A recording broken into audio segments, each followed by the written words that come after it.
In Star Wars, there's a common insider's joke revolving around the poor aim of Stormtroopers. These clones were growth-accelerated humanoids taken from the DNA of the most gifted and lethal bounty hunter in the galaxy. Jango was cloned into the hundreds of thousands, all being raised with his special customized tactical training routine, strict physical regime, and inhibitor chips implanted into the brains for total control when activated. These were the clones who took down the most dangerous droids in Episode 2, and the same ones who killed almost all the Jedi in Episode 3, not to mention the many missions and adventures they attended with their Jedi leaders in the Clone Wars. We can all agree that they were extremely tactful, lethal, and militarized, so what exactly happened?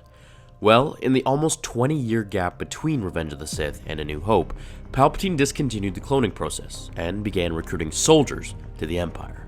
Essentially humans and some aliens who would enlist in the Academy. Over time, the clones who had double the aging speed as normal either died, were killed by Jedi or in battle, or continued to serve in the Empire, only now just limited.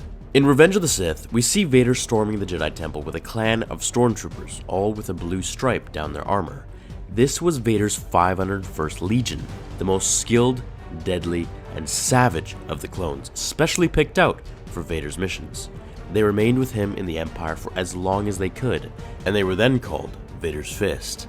As for the rest of the army, Palpatine didn't care much for them in terms of their quality, more so their quantity. He wanted to strike fear into the galaxy, and he knew he could only do this with numbers. Less were likely to fight the Empire if more people in the galaxy were working for the Empire. An additional note before we move on.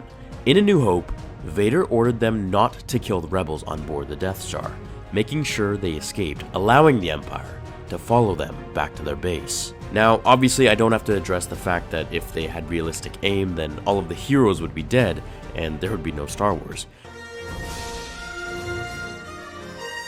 The answer around this, even, is that the Force protects all living things, and those strong in the Force are even more protected. Surrounds us and binds us.